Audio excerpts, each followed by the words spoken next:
Boa noite a todos, boa noite aos nossos queridos amigos aí do projeto Nós Damos o Tom, Nós Damos o Tom nas Artes. Estamos nós aqui hoje, neste sábado, para fazermos mais um bate-papo especial aí do projeto Nós Damos o Tom, sendo que hoje eu tenho que dizer para vocês que hoje é assim a nossa saideira, porque nós vamos entrar de férias e retornamos depois em novembro, né, com algumas coisas reformuladas, com novidades, enfim, tem muita coisa boa aí para chegar.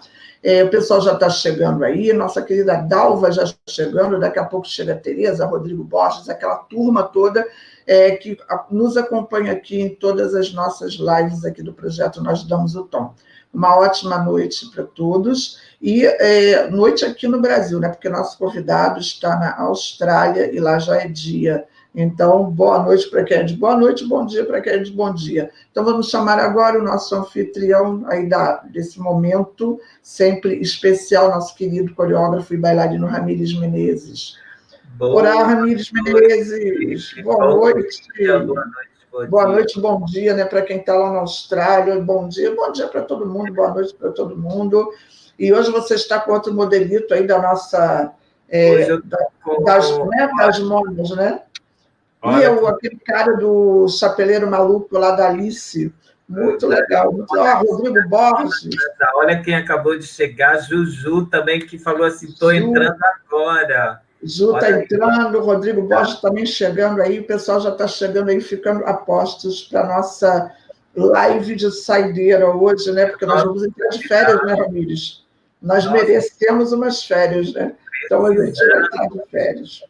Exatamente. Hoje nós vamos trazer... Quem é o convidado especial de hoje, Ramires? É o Gilson Joy, um excelente professor de dança de salão. Tem dicas assim, maravilhosas de físico, de energia. Ele vai falar umas coisinhas para a gente, que ele andou aqui nos bastidores falando comigo, porque eu falei para ele, nossa, cara... A pandemia me deixou completamente sedentário, eu não consigo criar forças para ir para uma academia, para ir andar, para ir correr. Ele falou assim, você consegue, eu vou te ajudar. Vai me ajudar Ramires, e vai ajudar. Ramires, você está fofinho. Você está fofinho. Olha que chegou a nossa vereadora.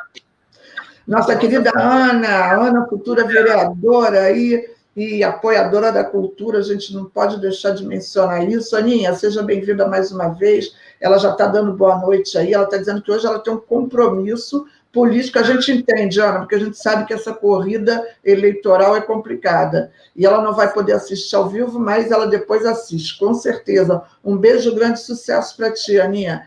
Vamos chamar... antes de chamar nosso convidado, vamos dar uma passadinha naquele nosso apoiador maravilhoso do Estúdio Aquários, e logo após a gente colocar o nosso querido convidado na tela para ele dar as boas-vindas, e eu penso, enquanto o pessoal está chegando aí. Vamos aí ao nosso querido apoiador Estúdio Aquários, estúdio localizado em Jacarepaguá, Freguesia, Rio de Janeiro, um super estúdio de altíssimo nível, gente muito boa, estúdio de gravação, de ensaios e, inclusive, videoclipes e ensaios fotográficos. Vamos acompanhar agora. E aí, galera, tudo bem? Meu nome é Fabrício Bisoni, sou produtor musical, tecladista. Vim mostrar para vocês hoje aqui um espaço na Freguesia, em Jacarepaguá, um estúdio, onde gravação, ensaio e agora com essa moda de live por causa do coronavírus, vocês sempre precisam de um espaço bonito, agradável e grande, com som e imagem 4K. Então, galera, vou mostrar o vídeo para vocês aqui, ó. Dá uma curtida aí. Um abraço.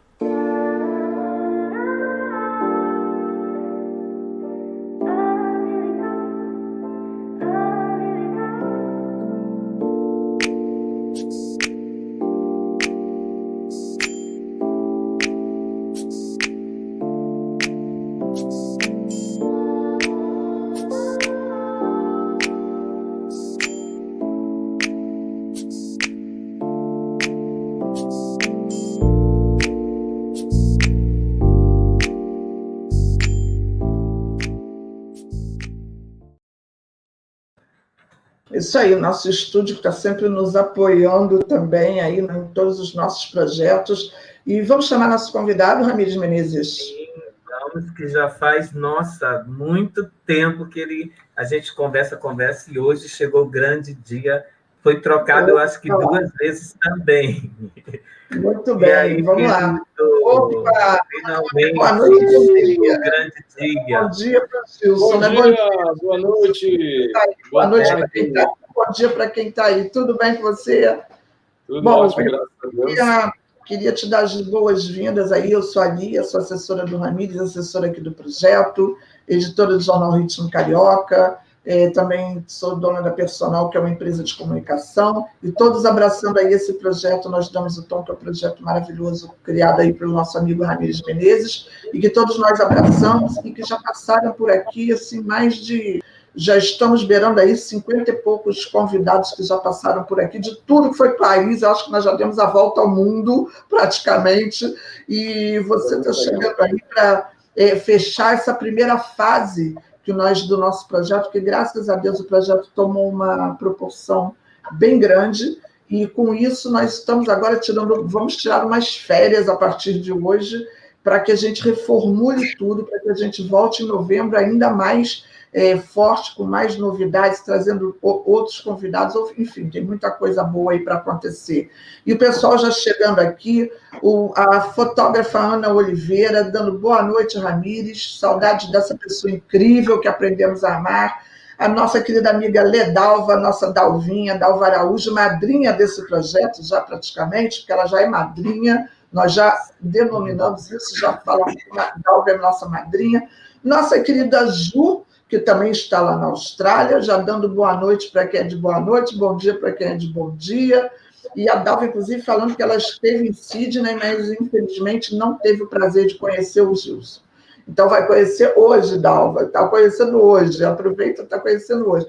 Márcia Maria aqui, Márcia, está ao vivo, Márcia, estamos ao vivo, sendo que o Gilson está na Austrália, que lá é dia agora, e nós estamos aqui, eu no Rio de Janeiro, e o Ramires em São Pedro da Aldeia, na região dos Lagos, estado do Rio. Estamos todos ao vivo. Dayana Alfradique, nossa querida coreógrafa e amiga e bailarina também, dando boa noite, passando aí para mais uma live maravilhosa. Coreógrafo. Assistente do Ramires Menezes nos nossos projetos. Temos aí projetos imensos aí para acontecer.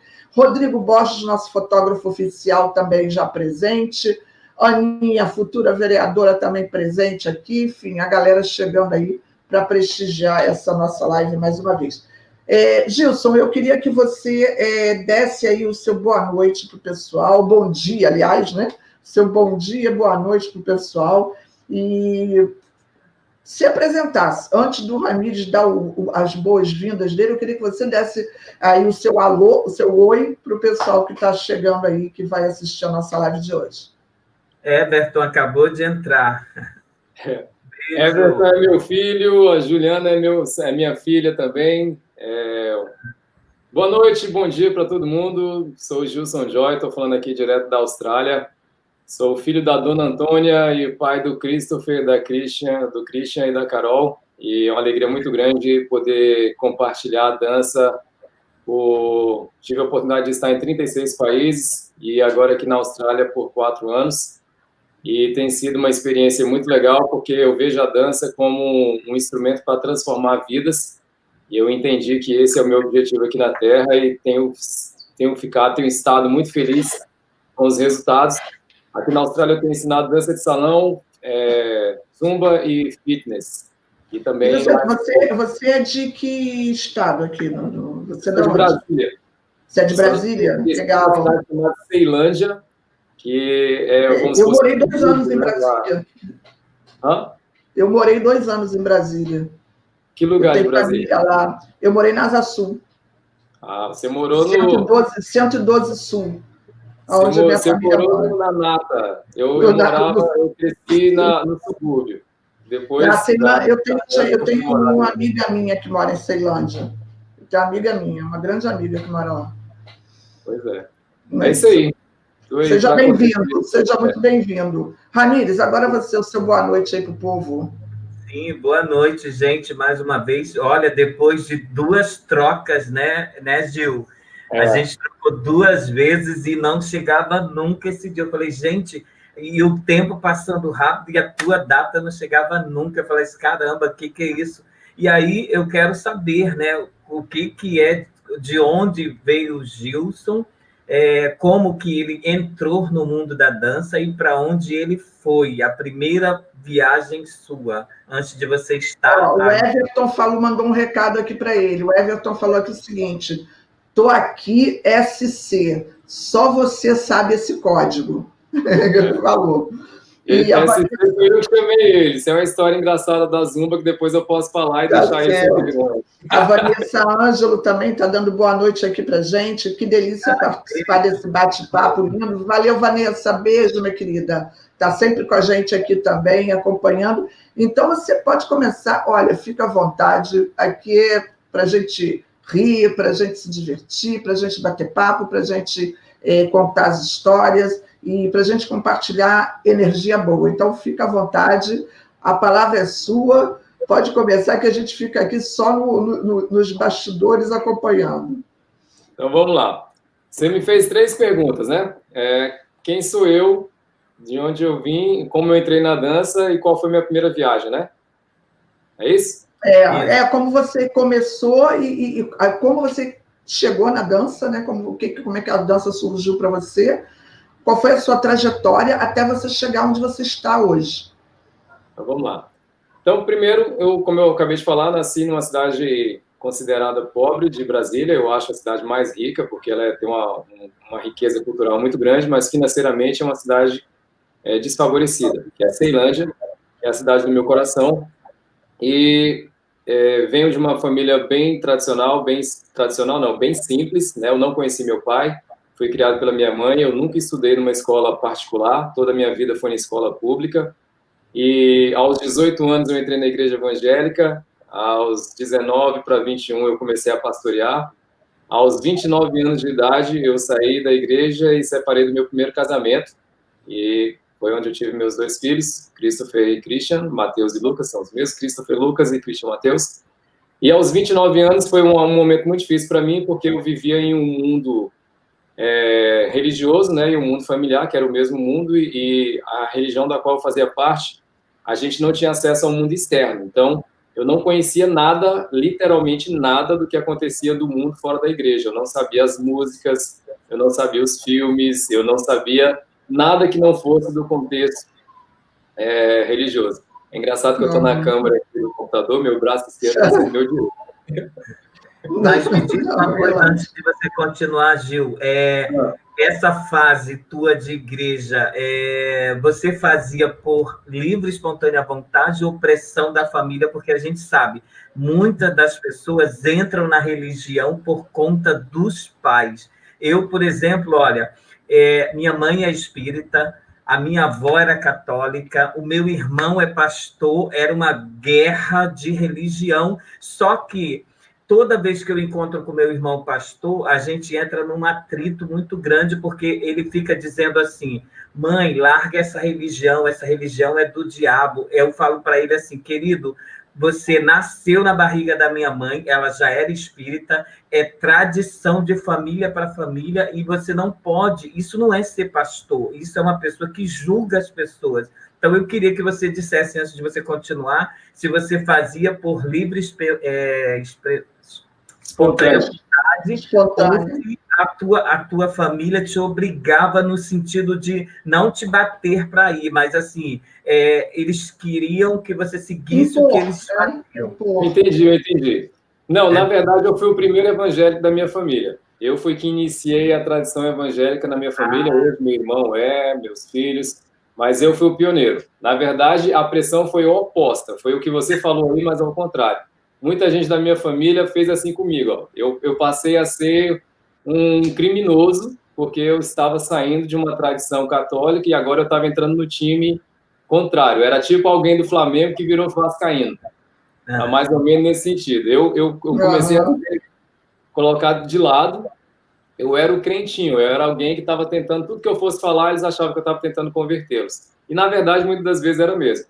Eu entrei pela minha própria vontade, pela minha própria decisão, eu sempre tive um desejo interno de ajudar as pessoas, e aos 18 anos eu fui convidado por um amigo, o nome dele Dian, e ele falou sobre a igreja, e ele me dava uma ideia muito boa acerca dele.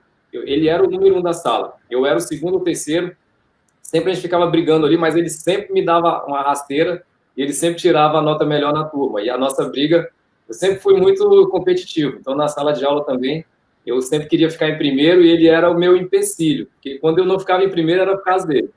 E ele sempre muito bem educado, sempre muito passivo, e eu sempre chamando ele para ir para as festas e tudo, e ele dizia, não posso, eu tenho que ir para a igreja e tal. Resumindo a história, o testemunho dele, né, a pessoa dele, me deu interesse em ir saber o que ele fazia. Ele falou que o que ele fazia fora da igreja, fora da escola, era ir para a igreja. Então, eu fui por conta própria, fiquei lá, eu criei um mundo na minha cabeça, o que você falou aí, eu critiquei muito dentro do período que eu estava, primeiro eu fiz também. A gente tem isso, quando a gente descobre uma coisa que a gente acha que é legal e que é muito bom, a gente tem um erro de tentar impor isso para as pessoas. O desejo é muito bom, porque, por exemplo, eu estou fazendo um programa nutricional que está sendo muito útil para mim. Eu perdi 6 quilos, ganhei mais 3 quilos de massa magra, eu estou com 7% de gordura no meu corpo. Aí, para mim, está sendo fantástico. Aí eu vou chegar no Ramires e falar, Ramires, você tem que fazer isso, cara, se você não fizer isso, você vai para o inferno. Se você não fizer isso, cara, você vai ficar muito gordo e não sei o que. Uma coisa que foi muito legal para mim, de repente, não vai ser legal para você. As pessoas se perdem nisso. Você se batizou. Ele tenta colocar para a garganta das outras pessoas. Pode falar. Você se batizou, como eles fazem aquela lavagem na água, né? Então, eu penso assim como você também. Eu acho que isso acontece naturalmente. O meu irmão, que é pastor, ele era roqueiro, ele gostava de cantar nas baladas, isso tudo. Do nada, eu viajei para o Rio de Janeiro. 4 anos depois, eu voltei para Fortaleza para matar a saudade da família, quando eu olhei, e o pior, assim, eu não entendo como, mas acontece, eu queria que você até explicasse isso. Meu irmão tinha 2 carros de um ano para o outro. Eu falei assim, gente, como isso? Aí eu estou sentado do lado de fora na porta da minha casa, um carraço, acho que era Vectra importado. Aí eu falei assim, nossa, que carrão. Aí a minha irmã falou assim, é o seu irmão. Eu falei, meu irmão virou pastor. Aí eu fiquei sem entender, mas conta aí. Ele virou, mas eu acho que foi um chamado mesmo que aconteceu com ele, não foi uma coisa imposta por ninguém, entendeu? Eu acho que tudo na nossa vida, quando você faz algo que você ama, você prospera. E prosperar não é ligado somente a dinheiro. Dinheiro é 10% da prosperidade. A prosperidade envolve você ter paz de espírito, envolve você dormir bem, envolve você se relacionar bem, envolve você sentir paz e dinheiro também, porque ele faz parte da prosperidade. Então, eu acho assim que a religião, eu tenho meus próprios conceitos sobre religião, eu acho que a religião é ótima, o problema da religião são as pessoas. Se dentro da religião não tivesse pessoa, era 100% sem problema. Mas ser humano é ser humano em qualquer lugar do mundo, aqui na Austrália, no Brasil, no Japão, na China, em qualquer lugar do mundo, vai ter pessoas boas, vai ter pessoas ruins, vai ter pessoas mais ou menos dentro da igreja e fora da igreja. Então, eu acho assim, eu respeito todas as religiões, tive a oportunidade de estudar por conta própria, eu sou autodidata, mas eu fiz teologia também. Eu estudei as religiões, estudei budismo, o islamismo, o judaísmo, o cristianismo, o espiritismo, os ismos todos aí relacionados à religião. E todas elas têm o mesmo, eu chamo de cordão umbilical ou de coluna vertebral, é a mesma. A coluna vertebral é ajude o próximo, ame o próximo. O trabalho que o espírita faz é maravilhoso. Não tem nenhuma religião que dá assistência social como o espírita. Sim. Não tem nenhuma religião que se importa com estudo e ensinar a palavra como o evangelho. Não tem nenhuma religião que se importa tanto com a família, com o casamento, com um casamento só para sempre, como a Igreja Católica. Não tem nenhuma religião que se importa com o corpo, com o bem-estar, como o budismo. Então, é legal, na minha concepção, você pegar o que é bom, a própria Bíblia fala, observai e retém o que é bom. A gente não precisa reter o que é ruim. Então, eu tenho amigos que são budistas, eu tenho amigos que são ateus. Para surpresa de vocês, ou não, a minha esposa é ateia. Aí, para ver como é que a diferença de mundos, né? A sua verdade não precisa ser a minha verdade, e nem por isso precisa ser mentira. Nós precisamos respeitar as pessoas. O que você entende por verdade, eu tenho que respeitar. É verdade para você. De repente não é para mim, mas não é por isso que a gente tem que entrar em atrito e eu perder a amizade com você, perder a sua essência, porque a gente não concorda com um ponto. E a religião, a política, o futebol, é exatamente os pontos de atrito que as pessoas tendem a não respeitar. Respeita, né? Então, sobre religião, é isso aí. Aí, aos 29 anos, eu saí da igreja, eu tinha construído uma religião na minha cabeça, depois eu vi que ela estava só na minha cabeça, foi uma decepção. Eu separei do primeiro casamento, foi bem traumático. E aí eu estava andando triste, não era normal, eu sempre fui muito para cima. Eu fui criado em uma casa com 36 crianças, né? A gente vivia, a minha madrinha, uma Anja, ela recebeu minha mãe, que veio de Minas Gerais, e ela tinha já alguns filhos, que já tinham filhos, ela recebeu outras famílias. A gente morava numa casa na Ceilândia, que tinha 3 barracos nos fundos, tinha uma casa grande, 3 barracos, somando todo mundo, dava 36 meninos. Então, pensa a bagunça que era. Eu tive uma infância muito boa, porque a gente saía para jogar bola, só a gente dava 2 times de futebol de campo e ainda dava próximo. Então, eu não... jogava entre conhecidos, né? Era bom. A gente jogava entre a gente. Então, assim, a minha infância nesse ponto foi muito boa. No ponto de prosperidade, né, no ponto de ter coisas, eu não tive. Eu cresci entendendo que você pode ser feliz com coisas simples, porque a minha primeira bicicleta eu tive com o meu trabalho. Aos 14 anos eu comecei a trabalhar numa imobiliária, e aí trabalhei por 3 meses, e o dinheiro que eu recebi, todo ele, eu fui lá e comprei uma bicicleta. Com 3 semanas roubaram a bicicleta. Mas o que eu pensei? Eu posso comprar outra. Eu não fiquei preocupado e pensando na bicicleta que eu perdi. Eu fiquei pensando, eu comprei uma, eu posso comprar outra. E aí comprei outra, continuei, meu trabalho praticamente todo foi relacionado a vendas, dando o pulo, voltando para os 29 anos, aí saí da igreja e eu estava trabalhando na NASA, na concessionária da Volkswagen de caminhões, e eu estava muito cabisbaixo. Aí o meu gerente, que não falava comigo, porque eu era muito abaixo, né? Tem essas escalas. Nessa época eu era ajudante de vendedor. O gerente, que a gente não tinha conexão, ele percebeu que eu estava andando muito triste. Aí ele falou que queria falar comigo. Eu falei, pronto, é só o que falta. Sair da igreja, sair da família, agora eu vou perder o emprego. Aí ele chegou para mim e falou assim, olha, é o seguinte, você está muito diferente, as pessoas estão comentando comigo que o seu modus operandi mudou. Você era uma pessoa que trazia alegria para a gente aqui e a gente está preocupado com você. O que está acontecendo? Como eu tive uma vida de igreja muito forte, particular, é muito particular, né? Eu só falei para ele, é uma coisa minha. Aí ele falou, rapaz, eu estou tentando te ajudar. Eu falei, obrigado, mas é coisa particular. Ele falou, tá bom, é coisa particular. Eu vou te dar 2 semanas de férias. Pensa num lugar aí que você gostaria de ir para você voltar reenergizado. E eu não tinha nenhum lugar, porque eu estava bem para baixo mesmo, né? Eu tinha perdido 2 mundos muito importantes para mim, que era a igreja e o meu relacionamento. Aí eu lembrei que a minha lua de mel eu passei em Porto Seguro. Era o único lugar que eu tinha saído de Brasília e foi o primeiro lugar que eu vi a praia. E eu sou fascinado por praia. Aí eu pensei, eu falei, Porto Seguro. Ele falou, pronto, compra uma passagem e vai. Aí ele me adiantou 2 semanas de férias, tem que agradecer o nome dele, o Paulo Ney, nunca mais tive contato com ele, era gerente da concessionária NASA nessa época, e ele me fez esse grande favor, e eu fui para Porto Seguro. Fui sozinho no ônibus, era só eu, todo mundo no ônibus, se você já fez excursão, normalmente vai de 2, 3, vai de galera, né? Tava eu lá sozinho, aí a Cirlândia, que era a guia turística, vocês vão ver eu falar alguns nomes, e eu vou estar sorrindo, porque para mim é engraçado eu lembrar nomes, porque eu nunca lembrei nomes. E eu estou fazendo um acompanhamento nutricional aqui na Austrália, com um produto que tem aqui, mas não tem no Brasil, e tem ativado a minha memória, e eu acho engraçado essas situações, porque eu sempre ficava falando assim, não, uma pessoa... gente, não é uma pessoa, ela vai saber quem ela é. E agora os nomes vêm. A Cirlândia, ela era guia, e ela começou a entrevistar todo mundo e tal, e as pessoas foram falando. Aqui, Ramires, eu vou te fazer um ponto de como o pensamento religioso é problemático.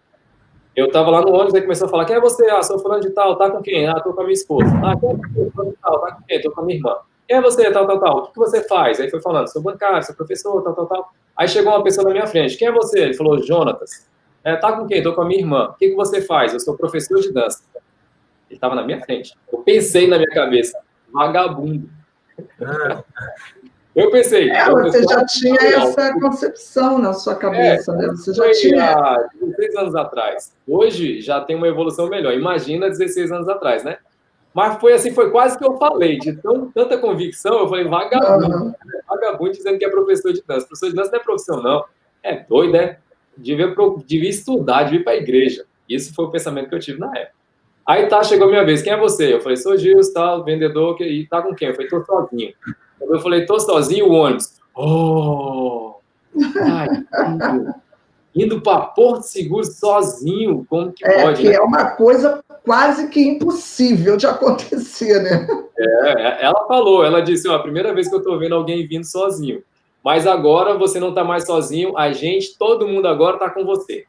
Aí eu me senti querido, né? Eu falei, uau, isso fora da igreja, né? Eu tinha a concepção de que esse tipo de coisa acontecia só dentro da igreja. Eu estava ali no ônibus com pessoas não da igreja, indo para Porto Seguro, passarela do álcool, totalmente diferente, né, dos meus 11 anos anteriores, e sendo recebido como parte deles, embora eu não visse eles como parte minha. Para mim, eu era santo e eles eram todos pecadores, ainda, né, na minha cabeça. Aí, resumindo a história, chegamos lá em Porto Seguro, aí eu fiquei muito na minha, muito fechado ainda. Aí a Cirlândia perguntou para mim, o que você gosta de fazer? Eu falei, gosto de ir para a igreja. Ela falou, você está no lugar errado. Agora aqui, o que você gosta de fazer e tem aqui? Aí eu fiquei quieto, ela falou, você gosta de dançar? Antes de entrar na igreja, eu trabalhava num restaurante em Brasília chamado Toscanelo, e aí tinha o Francisco e o Manuel, e eles tocavam sanfona, eles eram nordestinos, né? Aí eles me chamaram um dia para ir num forró, antes da igreja. Aí eu comecei a ir com eles, e eu comecei a tocar zabumba com eles, né? Antes da igreja. Aí quando ela fez essa pergunta, eu lembrei, eu falei assim, eu danço forró. Ela falou, não brinca. Eu falei danço forró, mas na minha cabeça de 11 anos atrás daquele momento. Então, 27 anos atrás de hoje. Caramba, hein? Vocês têm ideia, hein? Não sou eu não, são os números. Aí eu falei, danço forró. Ela falou, então vamos, tem aqui no Barra Mares, vai ter um luau hoje, tem um forrozão. Foi embora. Aí fui e vi o Jonatas lá, né, que era o professor de dança. Aí chamei uma menina para dançar, ela veio, aí tô lá dançando, achando que eu estava arrebentando, porque na minha época eu dançava muito bem, porque eu era músico e zabumbeiro, tocava violão, eu prestava atenção nos beats do forrozinho, e era só 2 para lá, 2 para cá, então... Aí tô lá dançando, aí a menina falou assim, você não roda, não? Você não roda, não? Eu falei, rodo? Mas claro que rodo. Aí peguei ela e fiz assim,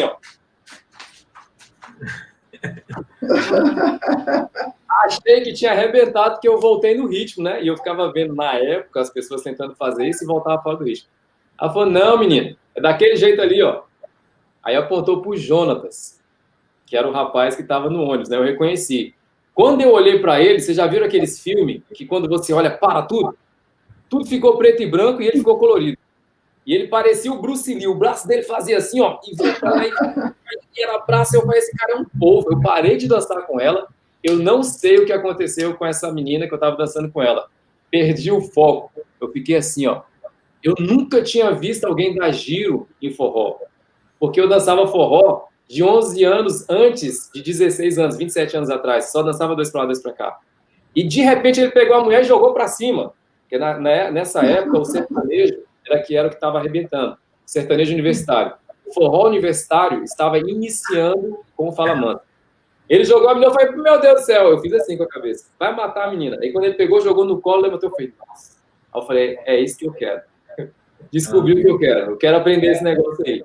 E aí fiquei tentando ir falar com ele, quando terminava a música, eu ia para falar com ele, uma mulher catava ele. Eu falei, meu Deus do céu. Porque na minha época, a gente tinha que ir, falar, você me concederia o prazer de uma dança? Aí ela olhava para mim e dizia, não. Obrigado. Eu estava para trás. E aí eu tinha que voltar de novo nela sem ter pedido ninguém para ela ver que eu realmente queria dançar com ela. Aí eu chegava nela de novo e dizia, você me concede o prazer dessa dança? Aí ela olhava, você esperou, tá bom, vamos. Aí eu tô vendo, eu vou para conversar com o cara, uma mulher cata a mão dele e começa a dançar com ele. Eu falei, ué? Aí eu tô esperando na fila, quando eu falei, agora eu vou falar com ele, outra mulher chegou e catou ele. Eu falei, meu Deus, eu tenho que aprender esse negócio. Aí consegui falar com o Jonatas, aí ele me ensinou o passo básico do forró universitário, que era o forró sertanejo da época, e a irmã dele foi a minha vítima. Pisei no pé dela muitas vezes. E começou o meu gosto pela dança aí. A Cirlândia me levou para um zouk na cidade pertinho ali de Porto Seguro. E foi a primeira vez que eu vi zouk. Ela estava numa roda, aí eu tive um outro choque, porque eu já tinha visto os braços mirabolantes do Jonatas, né? E aí tinha uma roda de zouk, e as pessoas começaram a dançar, e ela falou assim, Gilson, aquele cara ali é o Didi. Aí eu falei, uau, cadê o Mussum e o Zacarias? Que eu fiquei rindo, né? Achando que ela estava falando dos Trapalhões. Ela falou, não, esse cara é o Didi, é irmão do Braz. Eu falei, tá bom, e quem é Braz? A gente tem isso, né? De repente o Ramires tem uma amiga da dança que é muito famosa, e ele fala comigo como se eu soubesse dela. Porque o mundo dele, a gente tem essa linguagem. Né? Tem várias aqui agora. Respira um pouquinho, Lia. Fala aí boa noite para quem chegou, por favor. Olha, entrou tá um monte. Aqui, o pessoal que já estava, que está ligadinho aqui. O pessoal que já estava, que está ligadinho. A Dayana, inclusive, mantendo aquela tradição dela de pesquisadora para que chegue aqui com as perguntas, né? Já a gente vai, daqui a pouquinho, a gente vai fazer as perguntas que a Dayana colocou, mas está aqui chegando também a nossa querida Ana Cristina Pires, dando boa noite para todos. E hoje, Lia, é aniversário dela, hein, Joy? Parabéns! Que massa! Valeu, Aninha! Beijo, parabéns aí, felicidades. E ela dando boa noite, já falou, já cheguei gostando da conversa e dizendo, Niterói presente. Valeu, Aninha, felicidades para você. Obrigada pela participação. E a Ana Lúcia Oliveira também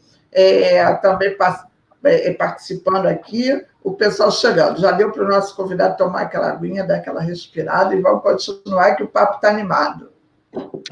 Vamos dar uma encurtada que o assunto é longo. Então, eu quero só fazer uma referência das pessoas que são hoje meu alicerce da dança, né?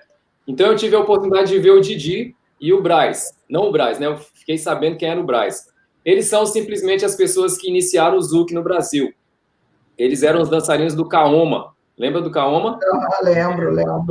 Chorando se foi. Lembro. Chorar. Essa música é da Márcia Ferreira, e a Márcia Ferreira é uma amiga minha, e ela é de Brasília. A Márcia Ferreira depois ganhou os direitos autorais, e hoje todo mundo reconhece que ela que é a autora da música Chorando se foi. Então, a gente estava dançando, e ela falou assim, Gilson, aquele lá é o Didi.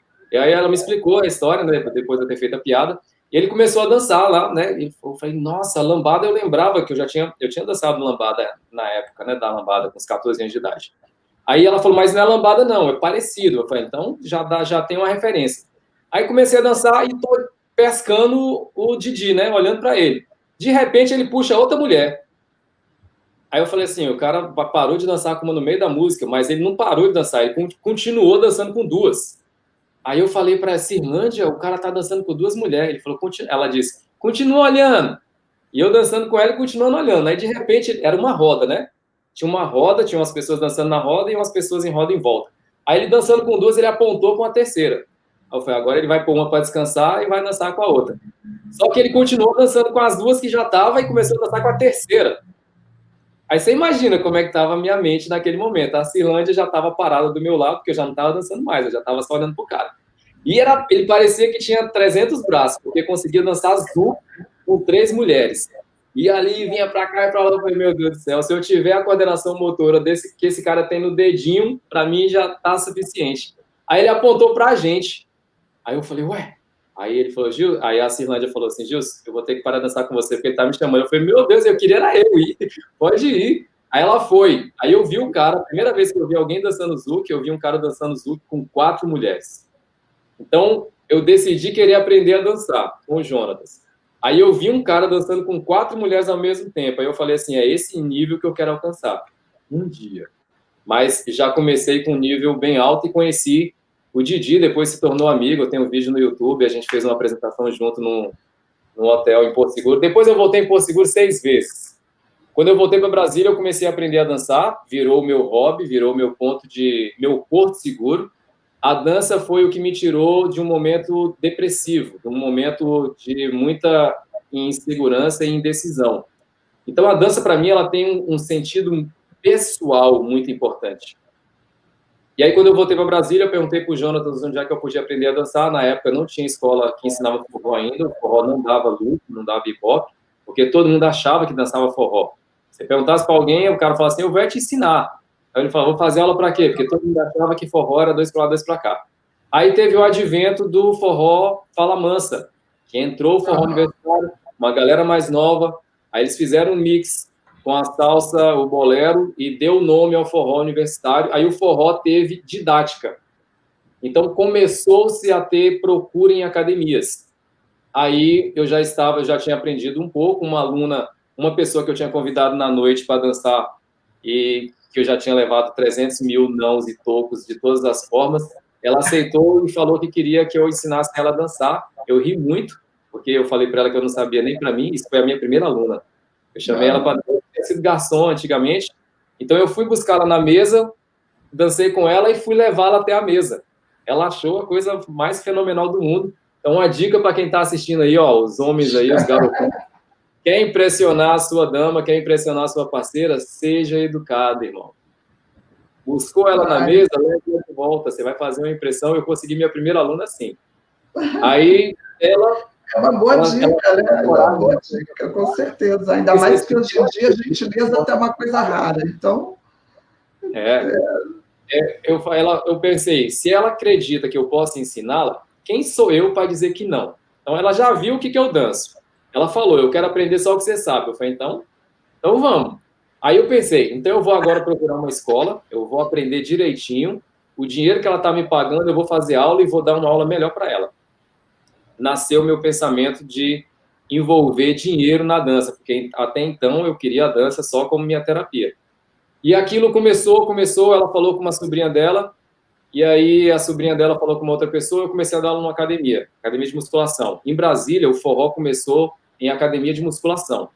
As pessoas iam para a academia para dar uma quebrada ali entre uma malhada e outra, faziam aula de forró.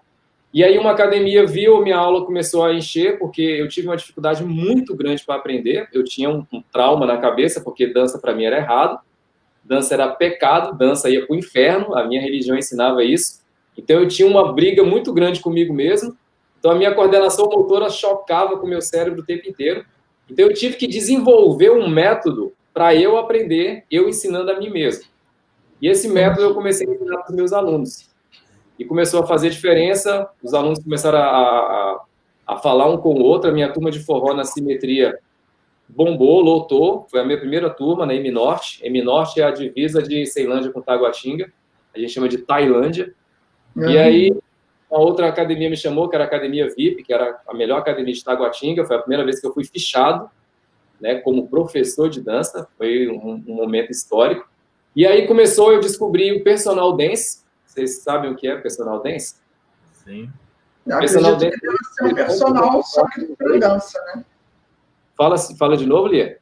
Eu acredito que seja um personal, assim como é de fitness, só que para dança. Isso. Esse é um raciocínio muito lógico que a gente faz no Brasil. Quando eu cheguei aqui na Austrália, o Everton, se ele ainda está vendo, ele teve que tinha que dar uma aula. A gente foi falar com uma aluna, uma prospecta, né, para que a gente ia ser personal dance dela. Ela tinha entendido que a gente ia ser go-go boy dela, que a gente ia fazer erótica. Personal dance fora do Brasil tem outro contexto. No Brasil, a gente faz assim, personal trainer, personal dance. Sim. Um é personal de academia, outro é de dança. Para a gente é muito lógico, né? Mas no inglês é muito engraçado, porque mesmo sendo uma palavra em inglês, então já uma dica para quem está assistindo aí é personal dance. Quando você sair do Brasil, usa outro nome. Usa social dance coach. Se você falar personal dance, eles vão entender que você está querendo oferecer uma dança íntima sexual. E aí eu aprendi isso aqui na prática, na porrada, né? Aí em Brasília eu comecei a desenvolver o serviço de personal dance, eram as minhas alunas particulares que queriam praticar na noite, e a gente começou a sair para os bailes, para as formaturas, e isso, eu vi aí um nicho de mercado e eu comecei a desenvolver, até dei cursos em Brasília, formei alguns personagens dance e eu estabeleci a minha vida profissional dando aula particular de dança. Nesse meio termo, eu comecei a viajar. Minha primeira viagem foi minha primeira viagem de avião foi para Porto Seguro, aos 30 anos de idade. Eu fui aos 29 lá de ônibus, depois eu voltei, a primeira vez que eu entrei em um avião, eu tinha 30 anos de idade, e foi para ir para Porto Seguro. Batizei de novo em Porto Seguro. A segunda vez foi para o Rio de Janeiro, minha segunda viagem de avião. Eu já fui para o Rio de Janeiro como coreógrafo, para coreografar um casal que foi disputar o campeonato do Banco do Brasil, e eles nunca tinham dançado juntos. Foi onde eu conheci o Carlinhos de Jesus, e tudo foi se conectando, né? Eles ficaram em terceiro lugar, mas eles nunca haviam dançado, dançaram até tango. Foi uma experiência muito legal, foi uma conquista muito grande, porque os ganharam. Esse evento foi o do Schwarzenegger? Não. Não. Foi antes. Foi. Carlinhos ele apresenta o Arnold Schwarzenegger. O Carlinhos era o apresentador. Eu trabalhei um casal que ganhou, em primeiro lugar, um cheque de 5 mil, que foi a Liana e o Erlen. Não sei se você chegou a ver esse festival. Não. Esse era um evento do Banco do Brasil para os funcionários do Banco do Brasil. Só podia participar se você fosse funcionário do Banco do Brasil. Era o Banco Cultural Banco do Brasil. E aí, depois disso, minha primeira viagem internacional foi para Buenos Aires. Eu fui contratado como personal dance. E era engraçado que quando as pessoas perguntavam qual era a minha profissão, aí eu falava que era professor de dança. Era muito engraçado porque eles sempre perguntavam de novo: tá bom, mas qual é a sua profissão? Aí eu dizia: professor de dança. Não, beleza, eu gosto de dançar também, mas o que você faz para pagar as contas? Aí eu dizia: é a mesma resposta da primeira pergunta, é professor de dança. Aí, cara, a gente sabe que professor de dança não ganha dinheiro no Brasil. Cara, a gente sabe que viver da dança do Brasil não existe. Fala para mim aí, o que você faz para pagar as contas? Aí eu dizia: eu sou professor de dança. E embora eu ouça isso muitas vezes, embora eu saiba que isso é uma realidade de muitas pessoas, eu consegui me estabelecer financeiramente em Brasília, comprei meu apartamento, comprei meu carro, fiz o meu nome trabalhando com dança, exclusivamente com dança. Dança não era meu segundo trabalho. Eu trabalhava como professor de dança 24 horas por dia, e foi a dança que me trouxe para a Austrália. A minha condição financeira em Brasília que me possibilitou vir para a Austrália. Fazendo o link agora de onde estou. Então, durante esse período, eu fui entendendo, eu me formei em gestão financeira, eu já tinha uma formação em teologia por conta da igreja. Quando eu me formei em teologia dentro da igreja, a teologia nem era reconhecido como curso ainda. A teologia foi ser reconhecida depois. Então, aqui na Austrália foi que eu fiz um curso para poder validar o meu curso de teologia. Aí eu me formei em gestão financeira aos 30 anos de idade. 30 anos de idade foi onde tudo aconteceu na minha vida, assim, de diferente, né? Eu comecei a dar aula de dança, fiz a minha primeira formação, primeira vez que eu fui para uma faculdade, e primeiro voo de avião, minha primeira viagem internacional também foi aos 30. E aí eu comecei a entender que, dentro do conceito de gestão financeira, o melhor profissional é aquele que oferece a melhor resposta para a dor, né? É quem oferece a solução para alguma dor. É o conceito de vendedor, né? Eu sou um vendedor, todos devemos ter. Se você entende que você é um vendedor, você vai se preocupar com o produto e oferecê-lo da melhor forma. Eu sou um vendedor e eu sou o produto, e dentro do produto que eu sou, eu oferecia dança. Então, eu procurei aprender o máximo. Aí eu fiz curso com o Jaime Arocha, com o Carlinhos de Jesus, tive a oportunidade de ir para Washington, para Nova York, para Broadway, fiz curso de técnica de dança avançada na Broadway, entrei na CID, que é até aqui eu recebi hoje o certificado deles. Esse é o Conselho Nacional da Dança, sediado em Paris, é o órgão máximo da dança. E aí eu comecei a viajar, antes de ir, já tinha estado em 21 países antes de vir para a Austrália, dando aula de dança e viajando contratado. E aí eu comecei a dar aula para uma embaixada no Brasil, e uma outra embaixada me chamou também, eu comecei a dar aula na embaixada da Rússia e na embaixada da Islândia. E o inglês começou a fazer problema, começou a ser uma barreira, porque eu tinha que falar em inglês com eles. E eu tinha feito inglês na UNB, mas era um inglês muito gramatical. A gente aprende o inglês no Brasil que a gente não vai usar na fala. Tudo que a gente aprende não vai usar. Se quiser viajar, uma dica para a galera aí, quiser viver bem fora do Brasil, entra em cursos de conversação. Gramática é o segundo momento. Se você quiser fazer prova, se você quer sobreviver, dar aula, viver, você tem que aprender a fala, que é muito diferente do que a gente aprende. E quais foram as tuas estratégias no curso de inglês? Antes de você responder essa pergunta aí do Ramírez, eu vou colocar aqui um comentário da Vanessa Ângelo, que ela botou o seguinte: Cris, Cris não, que Cris? Gil, você viajou por 36 países. Você conseguiria dizer, entre tantos países, qual o que mais te impressionou em todos os sentidos? Econômica, cultura, saúde, enfim. Uau, que ótima pergunta, hein?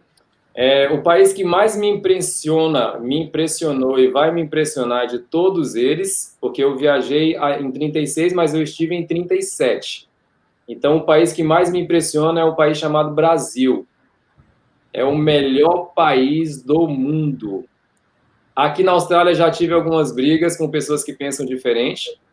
Quando entra no linho da conversação, eu continuo conversando. Quando entra na linha da ignorância, eu saio fora. Porque o Brasil você consegue ter... Eu estive na Europa, eu estive na África, na Austrália, eu estive nos 5 continentes. E todos os países que eu tive, com exceção apenas da Nova Zelândia, eu me senti muito no Brasil. Porque se você vai para o Rio Grande do Sul, você tem a Europa. Se você vai para o Nordeste, você tem o Caribe. Se você vai para São Paulo, você tem Sydney, que é aqui a capital, a capital não, né? A capital cultural da Austrália é Canberra. Ou Nova York. Você consegue, depois que você conhece esses países, você reconhece esses países dentro do Brasil. Dentro do Brasil. O Brasil é um continente. O Brasil é muito mal aproveitado, inclusive pelos próprios brasileiros, com os próprios brasileiros. Para mim, a cultura brasileira é a cultura mais rica de todos os países que eu já encontrei. O calor afetivo que nós temos entre a gente não existe em lugar nenhum do mundo. Faz muita falta. Você perguntar assim, Gil, o que mais você sente falta aí na Austrália? Eu vou dizer afeto. Calor humano. Às vezes a gente está com 100 pessoas ao mesmo tempo, no mesmo lugar, mas você sente frio. O vento passa, as pessoas são muito individualistas. Então, nesse aspecto, o Brasil. Se for falar em aspecto de diferença de imagem, o que mais me chamou a atenção foi a Nova Zelândia. A Nova Zelândia tem umas paisagens que realmente, por ser muito diferente do que a gente tem no Brasil, me fez, assim, ter muita vontade. Uma natureza diferente da nossa, né? Uma natureza diferente da nossa. Uma natureza diferente. Tem algumas partes parecidas com o Brasil, mas as partes que não são parecidas, realmente não são parecidas. São coisas, assim, por no Brasil não ter gelo, né? Não ter lagos congelados, isso acaba sendo uma coisa que a gente não vê. Em alguns momentos aí, São João, algumas cidades lá do sul, tem 0 grau, tem uma nevezinha de leve, mas não é igual na Nova Zelândia, que tem um lado da Nova Zelândia quase todo congelado. E os lagos são espelhos. É uma coisa fantástica, é só estando lá para ver. Porque na foto, a foto está parada, você pode dizer, é filtro e tal. Eu pude ver. Você não tem certeza do que é céu e do que é chão. Porque a água é tão cristalina e é tão... A água é tão paradinha, é tão perfeita, que o céu reflete no chão. É como se você estivesse fazendo aquele efeito que a gente coloca na câmera, que duplica a imagem. É muito maravilhoso. Aí eu olhava e falava assim, meu Deus, essa é a imagem mais linda que eu já vi na vida. Aí eu continuava dirigindo o carro, fazia uma curva. Aí eu olhava e falei, Senhor, perdão, eu menti. Essa é a imagem mais bonita que eu vi na vida. Aí eu dirigia mais um pouquinho, fazia uma curva, eu falava, eu vou parar de falar. Sem brincadeira. Eu fiz uma viagem, eu sugiro, se você quer ter uma viagem diferente de natureza, é conhecer Nova Zelândia e faz o trajeto de carro. O trajeto de carro normalmente daria 3 horas, mas a gente leva 9. Porque é impossível. Olhando, né? Você para, relaxa, olha, chora. Depois você lembra, eu vou voltar porque eu esqueci de tirar foto.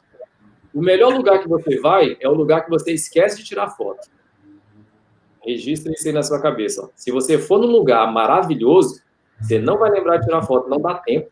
Seu olho congela, você entra no ambiente, aí depois você lembra. Eu voltei a alguns lugares para tirar foto e mandar para os amigos. De tão chocante que é. Respondeu? Com certeza. Muita coisa. E você, o que você tinha falado, Ramírez? Que depois eu vou falar da Dayana. Do inglês. O Ramírez me perguntou do inglês. Isso. Viu que a memória está funcionando? Arrasou. Quais foram as tuas estratégias? Porque, assim, todos os convidados meus sempre têm umas estratégias, alguns saíram falando inglês, outros não, e usaram as estratégias de como conseguir falar na altura do estrangeiro. Então, assim, gostaria de saber o que você fez para poder, na conversação, aprender mais rápido, para que as pessoas também aprendam, né, com essa tua palavra. Muito boa pergunta, e eu sei que agora eu vou ajudar um monte de gente. Talvez alguns já tenham até escutado alguma coisa nesse sentido, mas acha que é teórico. Comigo foi prático e resolveu, e resolve até hoje. Primeiro eu estudei, né? Cheguei aqui, estudei pra caramba. Porque eu vim para estudar inglês. Eu vim para a Austrália para estudar inglês e eu vim com passagem comprada de volta. Eu vinha para ficar só 1 ano. Na verdade, a minha primeira ideia era 3 meses.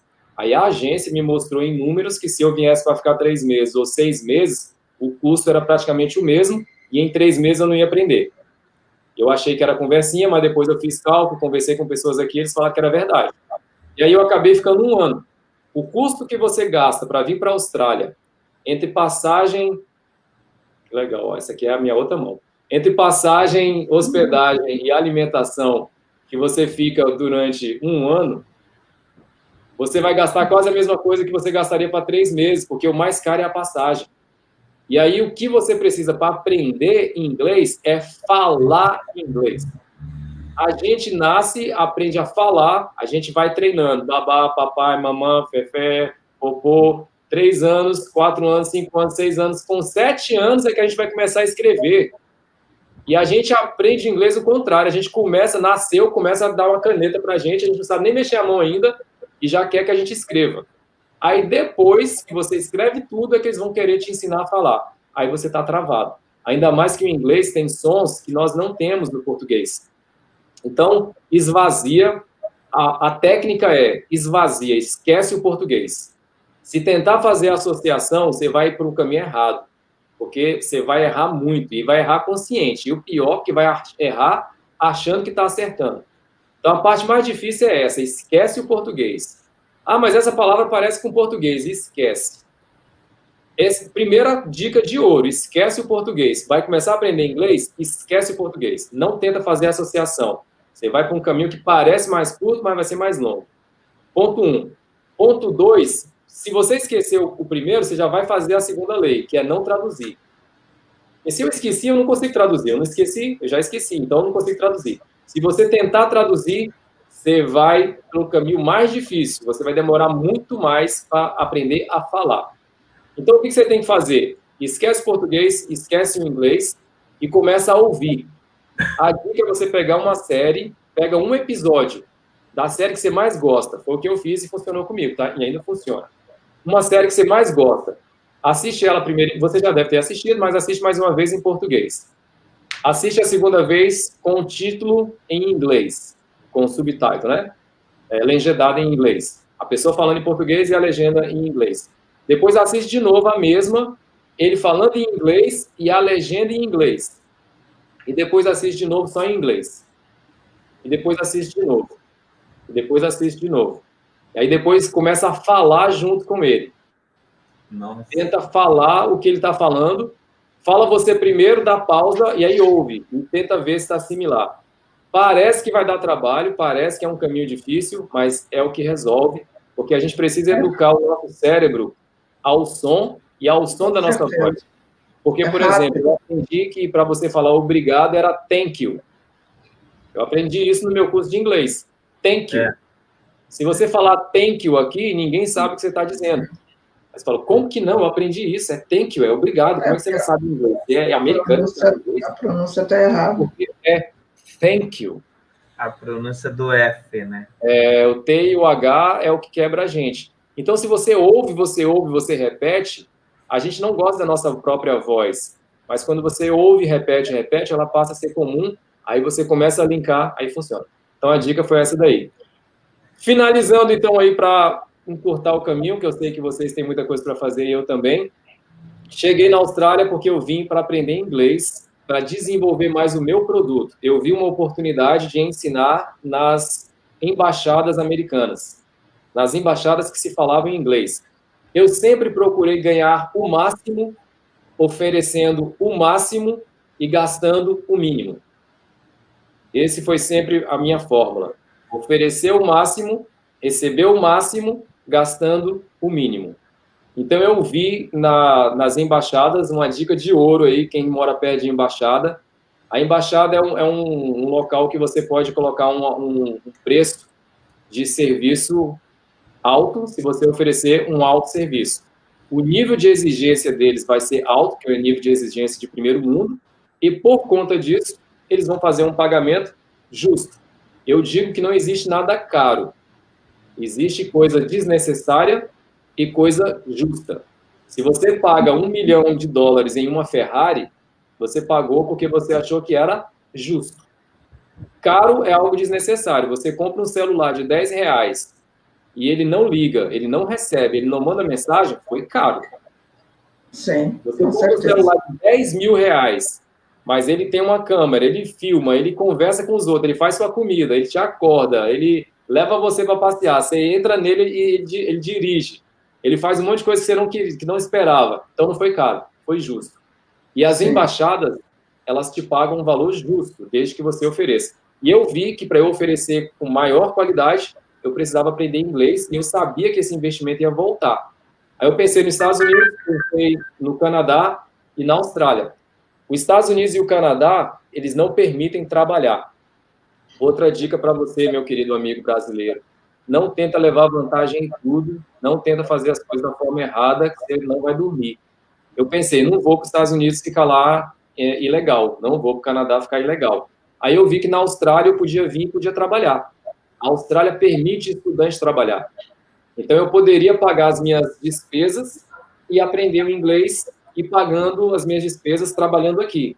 Estados Unidos e Canadá eu teria que ter todo o dinheiro já antecipadamente. Aí vim para a Austrália com essa intenção e me joguei mesmo. Então, quer aprender a falar inglês na pergunta do Ramires, não pode ter vergonha. Entra em grupos aí do Facebook, aí em Brasília, Rio de Janeiro, você vai procurar, vai ter grupos de conversação. São galeras que se reúnem. Não é só isso, né? Hoje nós temos... e hoje nós temos uma grande facilidade para fazer isso, que hoje você tem TV a cabo, que você tira a legenda, você muda o idioma, você faz o que você quiser ali. Então, você pode ouvir quantas vezes você quiser e precisar. Né? Hoje a gente tem essa facilidade, coisa que na nossa geração, lá atrás, não tinha, não existia, né? Então, não teria como. E hoje já tem essa facilidade, né? Ó, a Dayana botou aqui o seguinte para você. A Dayana falou assim, eu vi que você tem turmas de aqua aeróbico, abdominal e alongamento, e percebi que em suas aulas você tem diversas faixas etárias nas suas turmas. Como é para você trabalhar com essa mistura de alunos? Que ótima pergunta, a galera está pesquisando aí, hein? Que massa! E isso é muito interessante, porque eu falei para vocês que meu primeiro voo de avião eu fiz aos 30 anos de idade. A minha primeira turma de aquaeróbic, eu dei aos 44 anos de idade. Hoje eu tenho 45. Eu comecei uma nova carreira aos 44. Aí tem um monte de neguinho aí, eu posso falar neguinho porque eu sou neguinho, né? Tem um monte de pessoas aí assistindo, com 20 anos de idade, dizendo assim, meu tempo já passou, eu não posso mais ser dançarino, eu não posso mais fazer balé, eu não posso mais dar aula de música, porque eu já estou velho, com 20 anos, e se acha velho. Eu comecei a minha carreira de instrutor de aqua aeróbica aos 43, de spinning também. Então, a pergunta que ela fez aí, para mim, é maravilhoso. E eu sempre parti do princípio que o ser humano tem muito mais para oferecer do que a gente imagina. E a gente é que coloca as dificuldades. A gente é que olha para o idoso e fala, coitadinho do idoso, ele não tem, ele não pode. Então, eu vou fazer só isso daqui porque ele não pode. Aí você que coloca a limitação nele. E eu não coloco. As minhas turmas, eu sempre os desafio. E aqui eu criei um estilo. Hoje, aqui na Austrália, tem um estilo que chama Aqua Joy Aerobic. É um estilo que eu criei, que não existia aqui. Hoje tem Spinning Joy, que foi um estilo que eu criei aqui. E tem o Forró Love, que foi um estilo que eu criei, mas eu criei no Brasil. Então, eu tenho 3 estilos que eu dou aqui na Austrália, que só sou eu que dou. Hoje já tem alguns outros professores que já estão também. E qual é o diferencial? Eu deixo as pessoas se divertirem. Isso que ela falou aí, como é que é isso, trabalhar com várias idades? Eu respeito as idades. A minha aula para o adolescente, para o teenager, é uma aula para eles. A minha aula para a melhor idade é uma aula para eles. Não é para mim, não é o que eu gosto, não é o que eu entendo. Não é uma formatação quadrada que tem que ser desse jeito. Não, eu deixo eles à vontade, eu brinco muito, eu coloco coreografia, tudo eu coloco dança. O meu DNA é dança, né? Eu estou dando aula de spinning. Como é que coloca dança também é aquilo, né, Gilson? Eles, principalmente para o pessoal da melhor idade, aquilo que eles estão fazendo ali tem que ser prazeroso. Se não for prazeroso, não faz efeito, né? Porque, na verdade, eu vou dar um exemplo prático comigo mesmo. Eu sou uma pessoa que eu fiz dança, eu fiz coisa, mas hoje em dia eu não faço mais. Mas eu hoje, se eu for por uma academia, eu quero fazer alguma atividade física numa academia, eu vou buscar, não é só a questão do fitness, não, porque eu tenho que emagrecer, porque eu tenho que ficar forte, porque eu tenho que ter resistência, porque eu tenho que estar... Não, eu vou procurar uma coisa que me dê prazer. Então, se eu olhar e falar assim, poxa, que bacana aquela aula ali, gostei, poxa, naquela aula ali eu vou poder me soltar, eu vou rir, eu achei a aula divertida, eu vou ficar naquela aula. Quer dizer, você tem que ser uma coisa prazerosa, não adianta você fazer aquela aula tipo que você está dentro do quartel, porque não vai dar certo. Vai ser... Galera, todos os profissionais que estão ouvindo aí, grava o que a Lia acabou de falar e coloca isso na sua parede, para quando você acordar, você ver isso. Porque a gente esquece disso. Você começa a estudar técnica, estuda técnica, estuda técnica, estuda técnica, e você esquece quem é o aluno. Você esquece de conectar com o aluno. E é exatamente isso aí, aqui eu tenho que ir para um lado para ir para o outro. O que a Lia acabou de falar, o aluno quer se divertir. Sim. Mas fitness é coisa séria, tem que fazer... Não, amigo, você pode fazer e pode se divertir. Não, o spinning tem que ser uma coisa concentrada, tem que ser coisa... Por quê? Por que a pessoa não pode se divertir? Eu dou lá 15 minutos de spinning, a pessoa está lá derretendo, morrendo, eu vou e jogo Macarena.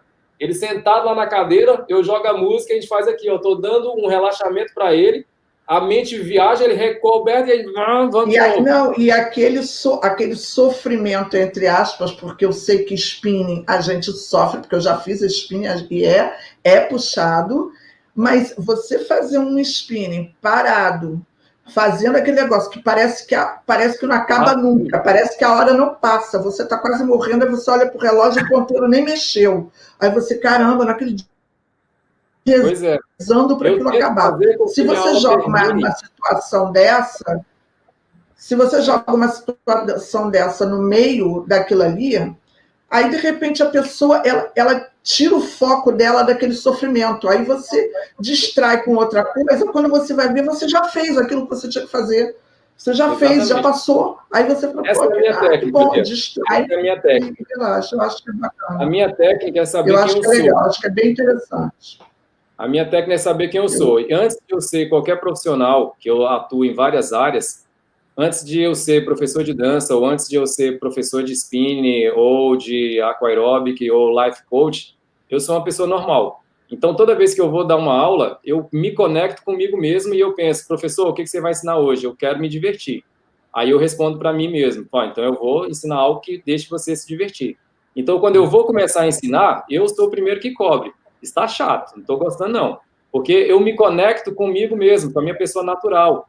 E eu ofereço para o meu aluno. Eu aprendo o máximo de todas as técnicas. É óbvio que eu não vou deixar ele pedalar com o joelho passando da altura, para ele não ter uma lesão, ou a costa para baixo. Eu estudo toda a parte técnica para dar segurança para ele e ofereço para ele uma oportunidade de se divertir. Eu sempre quero conquistar o meu aluno para que ele sinta, para ele falar assim, professor, a aula de hoje foi melhor do que a da semana passada. Igual Nova Zelândia. Eu quero que ele tenha essa sensação.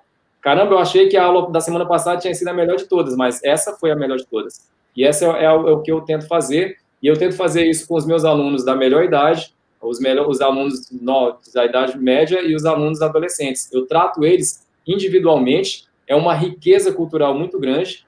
Eu tenho a preocupação das músicas, eu escolho músicas, eu faço a conexão energia e coração e mente. Eu coloco músicas que eles gostam, não músicas que eu gosto, porque eu estou ali para oferecer. Quando a gente entende que o nosso serviço é para oferecer, a gente deixa de ser egoísta, a gente deixa de ser soberbo, a gente deixa de querer ser artista e a gente entende que a gente é servo, a gente entende que a gente é um garçom que na bandeja está o seu produto e o seu aluno, o seu cliente, é que é o favorecido. E quando você se preocupa com isso, as suas turmas vão estar sempre lotadas, porque as pessoas querem o que a Ali acabou de falar. Elas não querem fazer um exercício, elas querem melhorar de vida, elas querem saúde. Elas fazem o exercício não é porque gostam do exercício, elas querem o resultado do exercício. E o resultado é se sentir bem. Então, se você fazer ela se sentir bem fazendo o exercício, o ganho é em dobro. Fala, Ramires. Então, aí são dois segmentos diferentes, tipo, a Ana Lúcia até falou alguma coisa ali, depois eu quero que a Lia fale. A Ana Lúcia, ela é diretora de uma academia, de uma escola de dança, tem 2 filhas bailarinas, mas aí eu acho que depende muito do professor, ele tem que ter uma simpatia assim, tremenda de conquistar os alunos, e tem o outro lado que tem pessoas que entram num espaço de academia para ser um profissional. Aí ele não pode ter essa malemolência que você está falando aí, que tem que ir para se divertir. A academia é diferente, Ramires, mas aí é diferente. O contexto é outro. Ele está falando no sentido que a pessoa tem que ir para se divertir. Sim, mas um bailarino técnico, ele não vai para se divertir, ele vai para sofrer. Não, mas o bailarino técnico não vai para uma academia. O bailarino técnico não vai para uma academia. O bailarino técnico vai para uma escola de dança. É outra coisa. É obrigatório ter uma preparação física. Eles sofrem. Não, sim, mas ele vai fazer uma preparação física na escola de dança. É uma escola que é feita para isso, para uma formação de dança. Não é uma academia. A academia é outra coisa. A vibe de uma academia é outra coisa. Mas eu estou falando no sentido acadêmico, né? Coisa, eu não sei se... Sim, mas é uma coisa... É isso que eu estou querendo dizer. Mas uma academia não tem sentido acadêmico. É isso que a gente está falando. A academia ela tem um sentido comercial de oferecer um produto, que é um produto para você emagrecer, é um produto para você ficar forte, é um produto para você ganhar resistência, mas ninguém que está ali vai ser profissional de nada. Eles estão ali somente para usufruir daquele momento. Mas aí eu bato na tecla de... Eu não sei se o Joy entende o que eu quero dizer. Tem alunos que vai, se diverte com você 2, 3 meses, e no 4º mês abre sua academia e aí faz o seu ponto ali. Você concorda com isso? Tem muita disso aqui no Brasil. Concordo, eu concordo e eu faço voto que isso aconteça. Eu quero que meu aluno se torne um professor. Eu alcanço o meu auge quando meu aluno não precisa mais de mim. Se ele se tornar um professor igual o Everton hoje, o Everton foi meu aluno e hoje o Everton é professor. E eu quero que ele faça outros professores. O que você falou a respeito aí da técnica é tipo assim, as pessoas confundem se divertir e ser profissional. As pessoas confundem se divertir e ser sério. Eu sou sério no meu trabalho. Eu levo tão a sério o meu trabalho que eu me divirto nele. Porque eu sei que eu me divertindo, o meu aluno se diverte também. E eu levo isso muito a sério. Eu estudo muito. Eu fiz muitos cursos dentro e fora da área da dança para poder oferecer para o meu aluno uma qualidade técnica. Eu sou coreógrafo também. Eu já fiz coreografias aqui na Austrália e fora da Austrália com bailarinos. E em todo momento que é para ser sério, é para ser sério. Mas uma coisa que você faz seriamente, não necessariamente precisa ser não sorridente.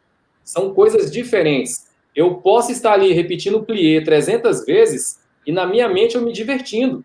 Ou eu posso estar ali repetindo 300 vezes e falando, que saco, que massivo isso, não acaba nunca. É você que empresta a você mesmo a percepção do que você está fazendo. Eu posso ser sério e me divertir. E eu posso me divertir e não ser sério. A gente confunde muito esses termos, e eu falo isso muito com os meus alunos. Um bailarino técnico, um dançarino técnico de ballroom dance, ou um fisiculturista, ou qualquer profissional, você tem o direito de se divertir fazendo o que você ama. O problema é, igual você me falou quando você me perguntou, você entrou na igreja porque você foi empurrado pela sua família ou você entrou por conta própria? Talvez esse bailarino entrou para fazer balé empurrado pela família. E aí o que ele acha massivo e maçante não é nem o balé, é a carga que ele está trazendo por trás. Porque eu tenho amigos bailarinos que são muito bem-humorados e eu tenho outros que não conseguem sorrir. Então, o problema não é o balé, o problema não é a dança de salão, o problema não é o ballroom dance, o problema é como isso iniciou. Pessoas aprenderam que coisas que você tem que fazer com seriedade, você tem que ser sério o tempo todo. E não é o mesmo conceito. Eu faço as coisas com muita seriedade, eu acordo cedo, estudo, me profissionalizo, mas quando eu vou fazer, a minha intenção é que o meu aluno se divirta dentro dele, não fazendo errado, não fazendo um movimento não perfeito, não fazendo algo para ele ter uma lesão, mas o coração dele se divertindo, para que ele possa querer voltar. Eu entendi o que você falou, quando você abre uma escola, é isso que eu falei, que a gente começa a estudar, técnico, e a gente se afasta, cadê a mão aqui, ó? E a gente se afasta da pessoa natural. Aí, quando a gente vai oferecer para ela, a gente perdeu essa conexão. Por isso que é importante você sempre lembrar quem você é antes do profissional. Porque, por muito tempo, o meu profissional foi o meu patrão. E eu trabalhei pra caramba e trabalhei errado. Depois eu entendi que não. O meu lado profissional não é meu patrão.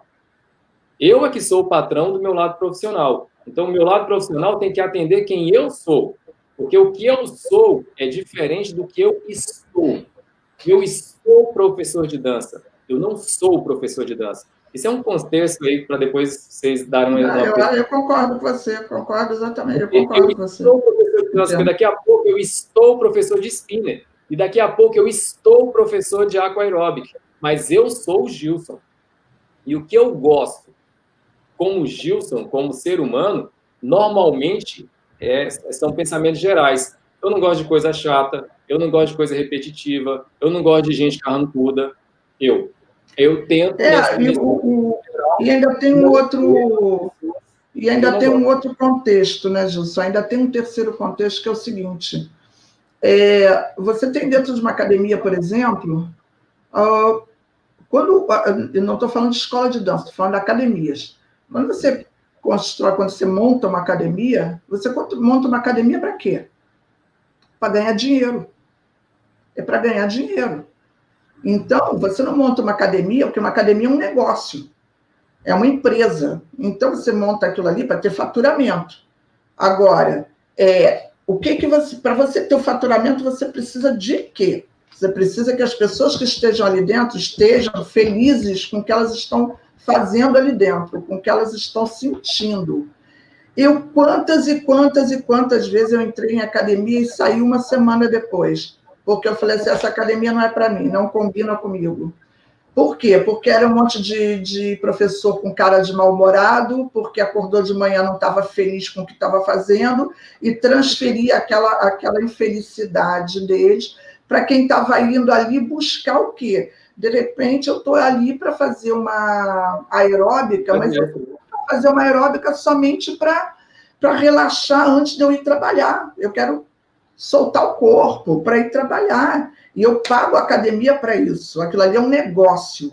Entendeu? Gente, então, você tem que ser feliz. O estúdio onde eu estou, ele vai ter que ser utilizado. Eu tenho mais 4 minutos Eu sei que o tempo passa muito rápido, né? Já são 1h15 de live. Não, fica à vontade aí, fica à vontade. E, de repente, a gente marca uma continuidade. Mas o que eu queria dizer para vocês, assim, resumindo toda a minha carreira, é que eu aprendi que a técnica de qualquer venda, para qualquer produto, para qualquer coisa que você vai oferecer, é você se importar com as pessoas. De verdade. Quando você se importa com as pessoas de verdade, você vai se preocupar em atender cada uma individualmente. Mas você só consegue se importar com as pessoas quando você se importa com você. Então, primeiro de tudo, você precisa entender quem você é. O que você faz, você ama, ou você faz porque te forçaram a fazer? Se você faz o que você ama, você vai sempre escolher uma forma de fazer da melhor forma e não vai enganar ninguém, porque você não vai enganar a si mesmo. Quando você engana os outros, você está enganando a si mesmo. Esse é um conceito que eu queria que os brasileiros aprendessem muito. Quando você engana os outros, você está enganando a si mesmo. Quando você tenta levar vantagem, você já está iniciando com desvantagem. Uma mentira vai te gerar a necessidade de mais 1000 mentiras para cobrir a primeira. Fala a verdade, vai doer, vai chorar, mas... Aquele famoso jeitinho brasileiro, né? A lei de Gerson, a antiga lei de Gerson. Acaba com a cultura brasileira. É a erva daninha do Brasil, é o jeitinho brasileiro. A gente, às vezes, tem orgulho disso, mas a gente não deveria ter, porque o Brasil é o país número 1 do mundo. Culturalmente, para mim, é o número 1 do mundo. Familiarmente, para mim, é o número 1 do mundo. Somente na questão de raciocínio, de aceitar que pode, que merece, isso o brasileiro precisa melhorar. Você tem que entender que você merece, que você pode galgar de cargos na sua rede social, você pode sair da linha C, ir para a linha B, ir para a linha A, é direito seu. Outras pessoas fizeram isso, mas o brasileiro é ensinado a acreditar que não, que ele nasceu pobre, ele tem que morrer pobre, que ele está ali, ele está pagando um karma. Por quê? O brasileiro precisa mudar essa linha de raciocínio. Eu mudei essa linha de raciocínio, consegui viajar aí já por 37 países, incluindo o Brasil, estive nos 5 continentes. Aqui na Austrália eu tenho vários prêmios, que fui o primeiro a fazer, fiz o primeiro workshop de forró eletrônico em Hong Kong, fui o primeiro professor a dar um curso de forró aqui na Austrália, a primeira turma de dança de salão dentro de um órgão governamental da Austrália foi eu que iniciei, porque eu acreditei que não existe porque alguém ainda não fez. E por que essa pessoa não pode ser eu? Então, não existe porque alguém ainda não fez. Por que essa pessoa não pode ser você? Então, se você acreditar que você pode se divertir, você só pode se divertir fazendo algo que você ama. Esse é o primeiro ponto. Você só vai saber algo que você ama se você saber quem você é.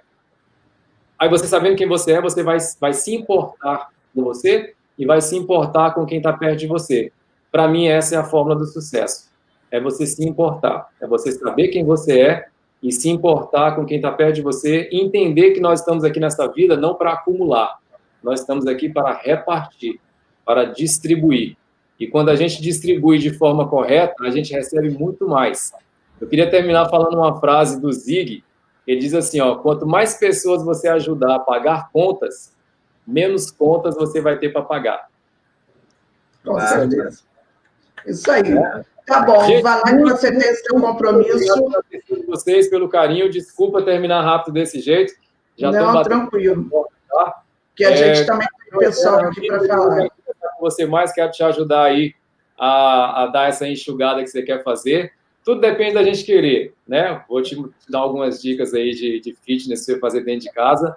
E, galera, estou à disposição de vocês. O meu nome é Gilson Joy Santos. É o mesmo nome no meu Instagram, o mesmo nome no YouTube, o mesmo nome no Facebook. Vai ser uma alegria compartilhar mais com vocês. Obrigado, Lia. Tá obrigado. Obrigada, tchau, sucesso aí. Fica com Deus. Beijo. Valeu, galera. Liga. Bom, gente, vocês estão aí. Eu tenho vários recados. Tenho vários recados para vocês aqui. A Sabrina entrou aí. Não. Aí, só um minutinho, gente.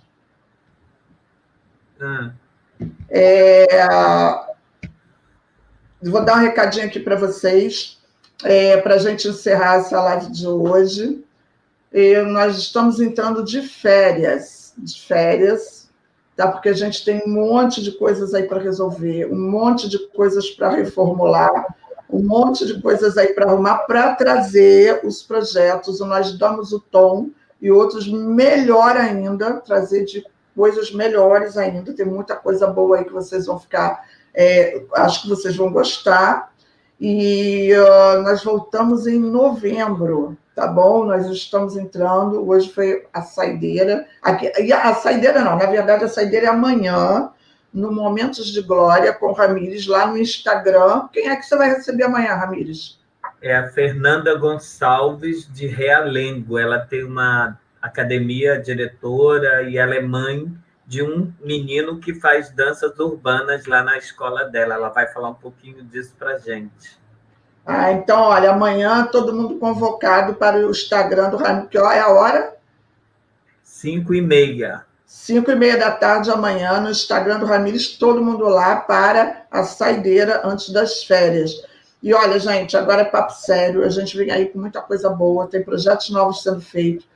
O projeto Nós Damos o Tom vai ser todo reformulado, vai vir coisas novas. Enfim, estamos trabalhando muito para trazer coisas boas para vocês.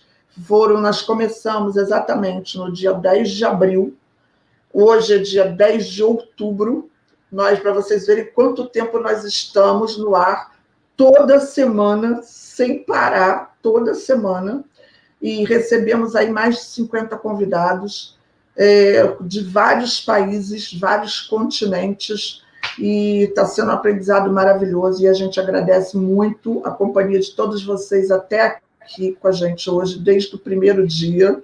Tem gente que está fiel aí com a gente desde o primeiro dia, e a gente agradece. Ramires, suas palavras aí para o pessoal, antes das férias.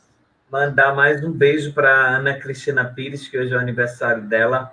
Obrigado, tá, Aninha? A Ana Lúcia, que ela estava numa outra situação, ela falou assim, eu vou lá dar uma passadinha para conhecer um pouco o seu convidado.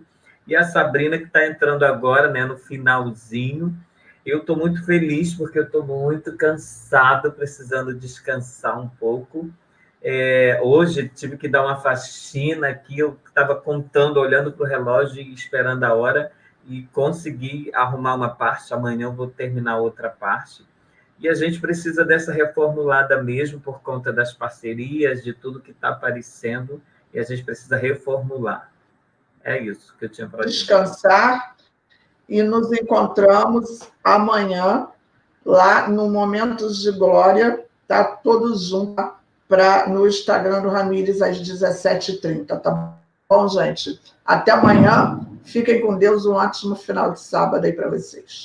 Beijo.